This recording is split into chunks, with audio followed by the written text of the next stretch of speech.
La conférence de présidence s'est réunie mercredi 16 mars 2022 autour de son président Bosso pour échanger. Et c'est conformément à l'article 60 du règlement intérieur qui régit le fonctionnement et l'organisation de l'Assemblée nationale. Je vous avoue que les échanges ont été constructifs. La première question qui a été évoquée, c'était le caractère responsable de l'attitude que doit afficher le représentant du peuple. Et aussi, il s'est révélé l'urgence d'examiner en priorité certaines lois, entre autres les réformes électorales, pour doter la CENI d'un outil de travail qui va lui amener d'organiser les élections libres, transparentes et inclusives. L'Assemblée plénière va ratifier en priorité certaines mesures prises par le gouvernement dans le domaine de la loi, en application de la loi d'habilitation. La conférence des présidents a jugé opportun la modification du règlement intérieur pour plus de précision dans certaines dispositions. Et cela vise spécialement les organes qui composent l'Assemblée nationale et aussi le régime disciplinaire. Il a été décidé à l'unanimité qu'un contrôle sévère devait se faire pour décourager l'absentéisme et l'application stricte du règlement intérieur. Enfin, l'examen du projet de calendrier des travaux de la session de mars 2022. Les échanges ont été aussi constructifs et dans une belle ambiance. Quand on dit le calendrier des travaux de la session de mars, il s'agit bel et bien des matières devant faire l'objet de nos débats en plénière. Ce projet de calendrier des travaux a été adopté par la conférence des présidents moyennant amendement. Je vous remercie. Une forte délégation de l'Union européenne, en fait l'Union européenne et ses États membres, la Belgique, la Suède, l'Espagne, enfin les différents États membres qui m'accompagnaient, c'est une rencontre qui s'inscrit dans le cadre du dialogue politique que nous entretenons régulièrement avec les autorités nationales, avec le gouvernement, avec les institutions parlementaires, avec la société civile. Et la réunion d'aujourd'hui s'inscrivait dans ce cadre, particulièrement dans le cadre de l'ouverture de la session parlementaire. Le président Mbosso d'ailleurs remarquait que nous étions venus nombreux assister à l'ouverture de la session mardi. Et pour nous, c'était l'opportunité d'aborder ensemble différents sujets d'intérêt commun qui existent dans le cadre de ce dialogue politique. On a vraiment abordé beaucoup de sujets qui nous intéressent, qui intéressent le Congo, qui nous intéressent ensemble.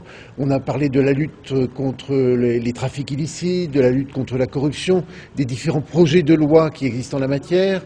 On a évoqué avec le président les sujets liés au changement climatique, liés à l'importance aussi du genre. On a bien sûr, le président nous a présenté le calendrier de la loi électorale. Nous lui avons présenté le soutien que l'Union européenne allait apporter au processus électoral suite à la requête du président de la République. Voilà, donc nous avons échangé, je dirais, de façon très variée sur ces différents sujets d'intérêt commun pour nous et pour la République démocratique du Congo. Alors, autour de cet échange, nous, on n'attend rien de particulier. On veut co-construire ensemble, on veut apporter des solutions qui existent chez nous, prendre en compte ce qui va se faire au Congo et puis travailler ensemble pour améliorer ensemble les choses. Un tout dernier point que je n'ai pas cité qui me semble très important et dont nous a parlé le président, c'est bien sûr la situation dans l'est de la RDC, la situation dans les provinces qui sont actuellement sous état de siège. Nous avons aussi échangé là-dessus et nous avons aussi entendu les demandes du président par rapport au soutien que doit apporter l'Union européenne au gouvernement de la République démocratique du Congo avec d'autres partenaires pour essayer de ramener la paix dans l'est du Congo.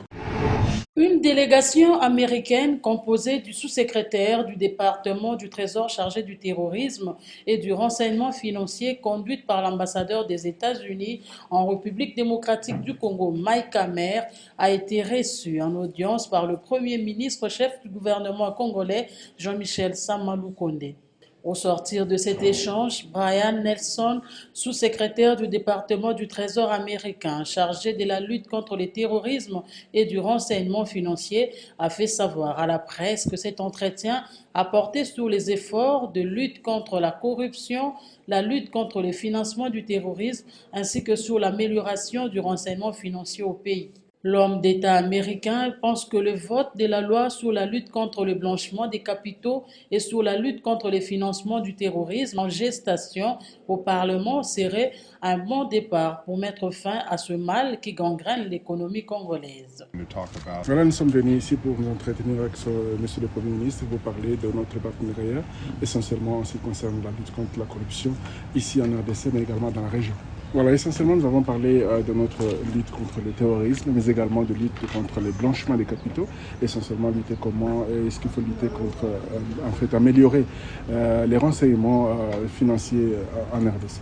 Voilà, je pense qu'un bon départ sera, c'est la loi qui est présentement au niveau du Parlement, la loi sur la lutte contre les blanchiments des capitaux et également la lutte contre le terrorisme et le financement du terrorisme. Si elle est votée par le Parlement, ce sera un bon départ parce que ça aura mis les cadres juridiques nécessaires pour cette lutte. Voilà, je pense que c'était un dialogue entre la partie congolaise et nous qui sommes venus des États-Unis d'Amérique et je crois que c'est un partenariat qu'il a bien soutenu et je crois que c'est dans le bon chemin. Ce avant de se réjouir du cadre convivial dans lequel l'échange a eu lieu. Le Premier ministre Jean-Michel Sama Lukonde a présidé à la primature la réunion hebdomadaire du comité des conjonctures économiques. Les ministres sectoriels, membres du CSCE, ainsi que la gouverneure de la Banque centrale du Congo ont pris part à cette séance de travail consacrée à l'examen de la situation économique du monde en général et celle du pays en particulier. 3 dossiers ont été examinés au cours de cette réunion, à savoir la note de conjoncture économique, l'impact de la guerre en Ukraine sur l'économie congolaise, ainsi que l'exécution du programme de développement à la base de 145 territoires. Au sujet de la guerre en Ukraine, le CCE a constaté une pression sur le prix des biens sur le marché en République démocratique du Congo, a renseigné Christian Mwando Simba, ministre d'État, ministre du Plan, dans son compte-rendu de la réunion fait devant la presse. Il a précisé que le Premier ministre Jean-Michel Sama Lukonde a donné des instructions claires aux ministres sectoriels sur cette question. Concernant l'exécution du programme de développement à la base de 145 territoires, les membres du CCE ont révélé que les premiers décaissements sont déjà faits et que les travaux pourront enfin commencer sur terrain. Au courant de cette réunion, nous avons discuté de la question de l'impact de la guerre de la Russie et l'Ukraine sur l'économie internationale et particulièrement sur l'économie au niveau de la République démocratique du Congo. Il a été constaté effectivement des pressions sur les prix intérieurs, notamment les produits alimentaires et les produits de première nécessité, le prix du pétrole qui va avoir un impact sur les carburants. Et donc le Premier ministre a instruit les membres du comité de conjoncture et l'ensemble des ministres sectoriels du gouvernement de bien pouvoir lui transmettre ce qu'ils considèrent comme impact dans leur secteur respectif. Parce que nous craignons que ces impacts ne puissent nous faire accélérer fortement le prix et jouer sur le pouvoir d'achat de la population. Le comité de conjoncture va réfléchir également sur les mesures d'atténuation. Nous avons également réfléchi sur l'exécution du programme de 145 territoires. Nous sommes, Madame la ministre des Finances nous a informé que la phase de paiement est à son terme, donc les premiers décaissements ont eu lieu effectivement pour que les agences commencent les travaux sur le terrain. Christian Mwando Simba a enfin fait remarquer que les tous unis comme un seul homme, Quinoises et Quinois étaient impatients de revoir le premier de Congolais. C'est juste après la pluie qui s'est abattue le matin du jeudi 17 mars 2022 que l'avion transportant le couple présidentiel s'est posé sur les tarmacs de l'aéroport international de Kinshasa. Le président de la République, Félix-Antoine Tshisekedi, accompagné de la très distinguée première dame, est rentré au pays, plein de vitalité. À sa descente d'avion, le chef de l'État est salué par les présidents de 2 chambres du Parlement, le Premier ministre, le gouverneur de la ville de Kinshasa et son directeur de cabinet, ainsi que plusieurs autres autorités.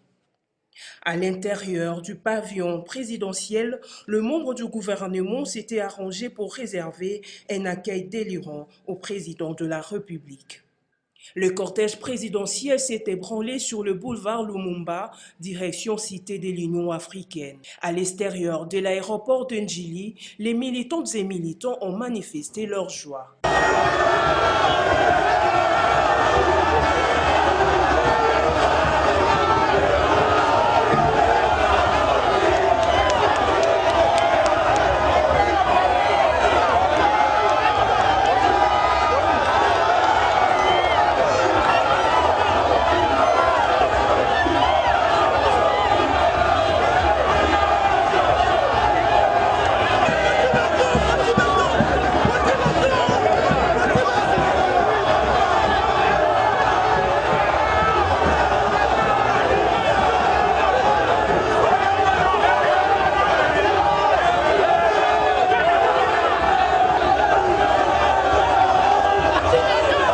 Aussitôt arrivé, en bon père des familles, le chef de l'État Félix-Antoine Tshisekedi est allé compatir au malheur qui est arrivé aux habitants du quartier des Bonhommes dans la commune de Matete, victimes de l'incendie causé par les mauvaises conditions d'entreposage du carburant la nuit du mercredi.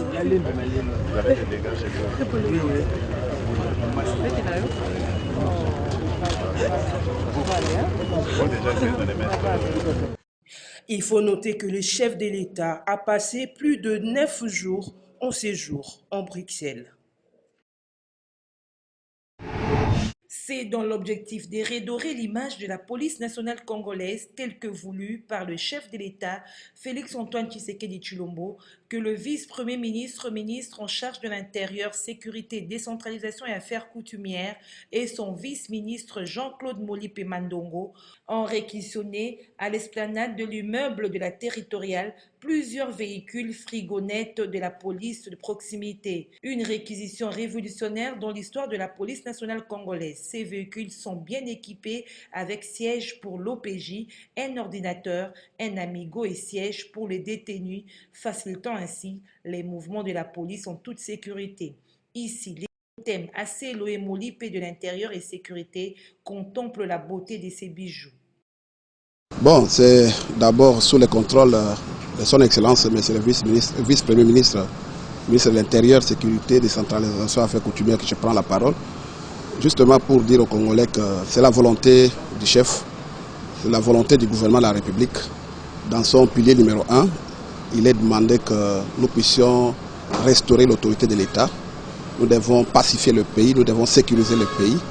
C'est ainsi que la volonté est exprimée aujourd'hui par cette logistique qu'on voit aujourd'hui. Ça veut dire que la police de la proximité qui fait que la population puisse se sentir vraiment sécurisée, que la police aujourd'hui joue pleinement son rôle de protéger la population, les personnes avec leurs biens. C'est pourquoi la justice est ce qui tient même tout un pays. Pour que celui qui est lésé puisse se sentir restauré dans ses droits. S'il a un problème, il sait où se présenter.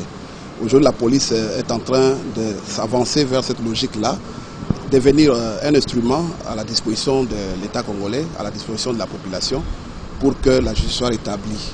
Et pour que la personne qui est lésée soit rétablie dans ses droits, il faut une police de proximité.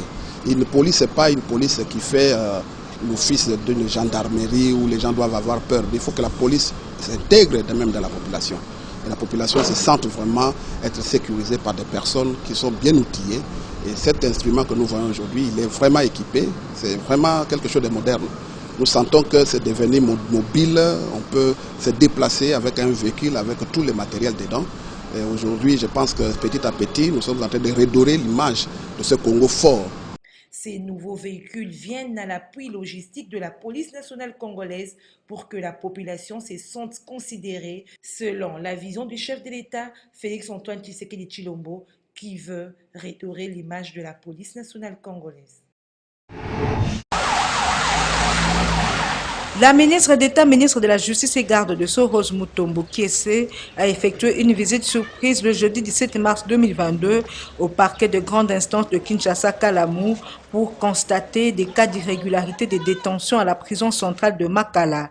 Elle s'y est rendue sous une forte pluie qui s'est abattue sur la ville de Kinshasa pour cette première étape avant de se déployer dans d'autres offices accompagnés des magistrats inspecteurs. La patronne de la justice congolaise a installé depuis 3 mois ses équipes au niveau de la prison centrale de Makala pour le suivi des détentions des différentes personnes qui sont dans cet établissement pénitentiaire. Elle a remarqué qu'il y a plusieurs cas de détentions irrégulières et qu'il y a des personnes qui sont détenues et n'ont aucun document. Le constat est amer puisqu'on a réellement constaté les dysfonctionnements entre les réalités au niveau de la prison de Makala et les réalités dans les registres de magistrats. Effectivement, ça fait 3 mois que j'avais mis mes équipes au niveau de la prison pour regarder les détentions des différentes personnes qui sont retenues là-bas. On a remarqué qu'il y a plusieurs cas de détention irrégulières et il y a des personnes qui sont condamnées, qui sont là-bas, qui n'ont plus aucun document. C'est comme ça que j'ai commencé en ce jour de parcourir les différents offices pour pouvoir comparer la réalité de la prison et la réalité des offices de parquet. Et qu'un travail profond sera fait. Et j'en ai profité pour les magistrats qui n'ont pas bien tenu leurs registres, qui n'ont rien renseigné dans les registres et qui n'ont pas renseigné la situation des détenus à la prison pour que cela soit sanctionné.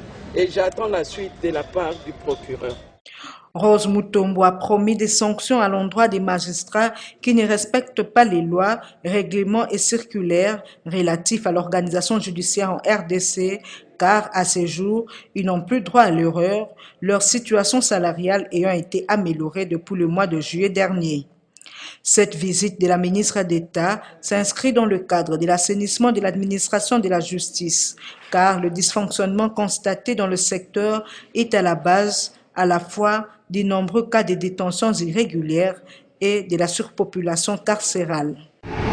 Nous voulons vraiment rassurer la population que toutes les doléances que nous avons entendues aujourd'hui vont être très rapidement prises en charge.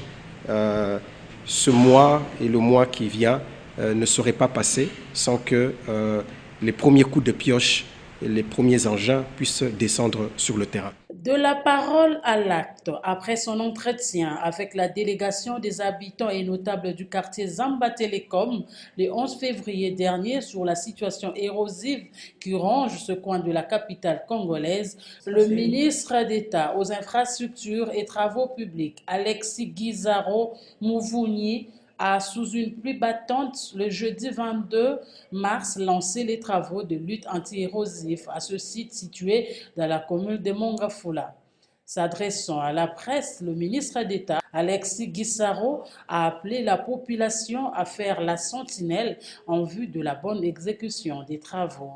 Parlant du financement des travaux, Alexis Guizaro a indiqué que le coût... L'équipe complète est là. Nous avons tous travaillé ensemble.